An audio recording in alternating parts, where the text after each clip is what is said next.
Macri, Rosendo Fraga, ¿cómo estás? Buenas noches. ¿Qué tal? ¿Cómo te va? Gracias por invitarme. Gracias por venir, Bueno, ¿estamos en año electoral? ¿O no parece? No, yo creo que sí. Además, yo creo que es decir, en la Argentina los procesos políticos son continuos, ¿no es cierto? Esto que pasaba en otra época, uno decía, mira, hay un año y medio donde se gobierna y después 6 meses que se dedica a la campaña electoral, hoy ya no está funcionando así. Y por razones muy claras, hoy en día, es decir, por ejemplo, los sondeos de opinión hace que los gobernantes se estén midiendo todos los días. Sí, absolutamente. Ya no estamos en hace 20, 30 años, donde decía, no, ya bueno, 3 meses antes, ahí me ocupo de la campaña y mientras tanto gobierno. Es decir, esta dinámica de sondeos, más medios de comunicación, interactuando, hace que quien está gobernando o quien están en función política se estén midiendo todos los días. Entonces, en alguna medida, el proceso político es continuo, no como antes.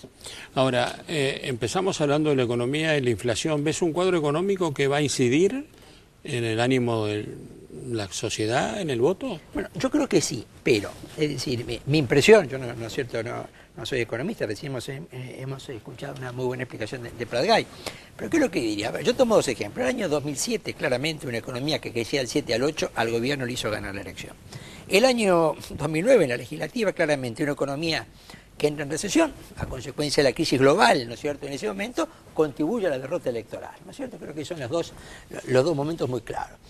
Mi impresión es que a lo mejor la economía va a ser neutra este año. Es decir, no va a ser una economía como en el 2011 que lo empuja al gobierno a ganar, a lo mejor pero tampoco no ves que una lo economía perjudique. Que lo derrumbe. Que una economía va a ser ni ayuda ni derrumba, ¿no es cierto? Ahora, por eso creo que posiblemente va a ser una elección donde la agenda puramente política va a ser la central. Es más, yo creo que la Argentina está viviendo una crisis política, no una crisis institucional, una crisis política, de la política. ¿No es cierto? Pero me parece que en 29 años de democracia, esta es la primera crisis donde la economía no ocupa un rol central. Todas las crisis políticas anteriores, bueno, miremos las más recientes, el conflicto con el campo, ¿no es cierto?, el 2008 tuvo básicamente... Sí, la repercusión política importante, pero tuvo un componente económico muy importante, el aumento de un impuesto. La derrota del gobierno del 2009 tuvo un componente económico también muy importante. Creo que esta es la primera crisis política, ¿no es cierto?, en la cual la economía no está jugando un papel central. Pues tengo la impresión que la agenda puramente política va a ser central en la elección del 2023. Ahora, ¿la presidenta sigue ocupando el centro de esa escena política, de esa agenda política? Yo creo que seguro. Absolutamente. Ella marca el ritmo de la política en la Argentina. Yo creo que la presidenta ocupa el centro de ¿no es cierto?, de la escena política, pero creo que la presidenta de hoy, como figura política, no es la de hace un año. No, obviamente. Y tampoco la escena política es la misma. Esto ha cambiado, pero creo que acá hay una idea central, aunque a veces se plantea, a veces no se plantea, que es la reforma y la reelección. Yo creo que esa es la idea política ordenadora. Hoy no hay reelección. Hoy no hay reelección. Hoy en la fotografía. Hoy yo diría, hoy es difícil, pero yo lo pongo en estos términos.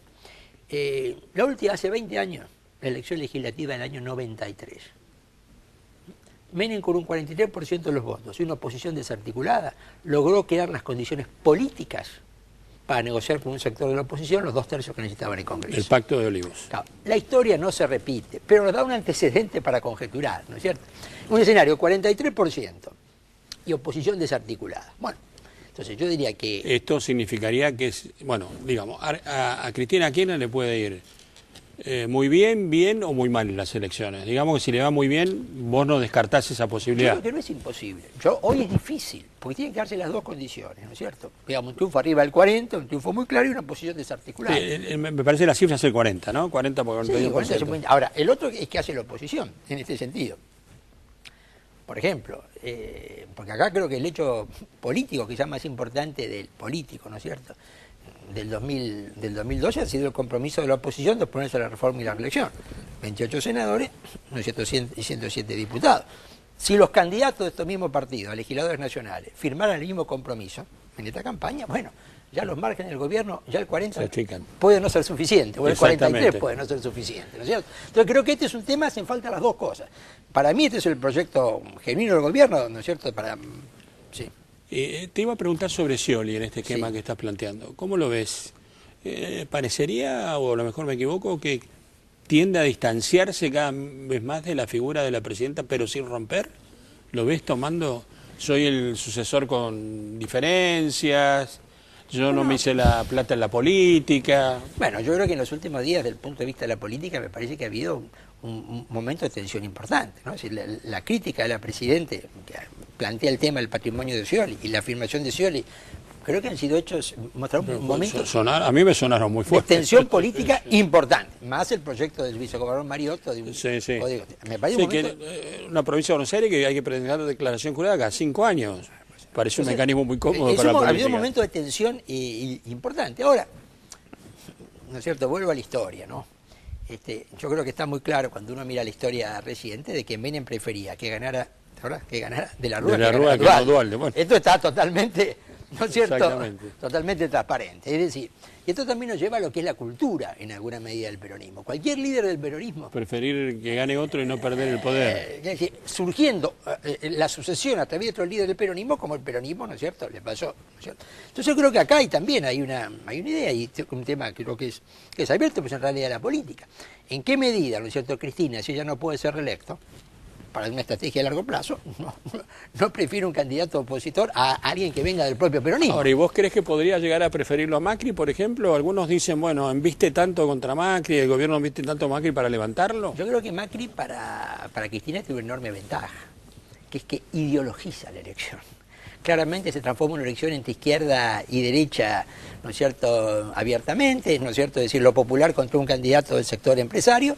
Me parece que de esa perspectiva, ¿no es cierto?, le permite una elección planteada en términos ideológicos, que a lo mejor, ¿no es cierto?, y esto me parece que es una ventaja, además que el adversario no provenga del peronismo, también, ¿no es cierto?, es una ventaja. Son todas conjeturas, pero cuidado, el futuro de la política siempre se articula a partir de conjeturas. Uno tiende en el análisis a hacer esquemas, ¿no? Está Cristina, si no puede ser Scioli, Macri, o vos ves espacio por una sorpresa, ves que estas elecciones Primero, la política se construye sobre lo inesperado. El imponderable en materia, ¿no es cierto?, en materia de la política. Es decir, y ahí está lleno de, ¿no es cierto?, de imponderables. Que Menem le ganara a la interna a Cafiero, ¿no es cierto?, en el 88, fue un imponderable. No es lo que parecía más probable. Que Kirchner fuera presidente, no es lo que parecía más probable, ¿no es cierto?, meses antes. El Pacto de Olivos surgió como un imponderable. En última instancia, Duhalde se enteró cuando lo llevaban en helicóptero a la no Quinta sé si Olivos. claro, la política está llena, ¿no es cierto? Es más, para mí el 13 de septiembre del 2012 fue un imponderable. Esa protesta de las redes sociales que fue un impacto político, ¿no es cierto?, político importante. Faltan 3 años para la elección presidencial. Es enorme cantidad de tiempo. Enorme cantidad de años del 2015, pero también hay en octubre del 2013, ¿no? Sí, que faltan 10 meses. 10 meses, ¿no es cierto?, que es mucho tiempo. Y yo creo que me parece que la elección del año que viene, de octubre, la vamos a estar viendo en si esa elección le da margen al gobierno para avanzar la reforma o no. Me parece que ese va a ser el gran tema.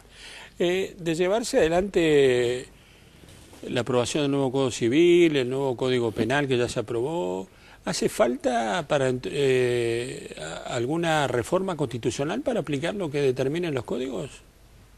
Bueno, hay algún aspecto que puede ser discutible, pero me da la impresión que no necesariamente, ¿no es cierto? No necesariamente, ¿no es cierto?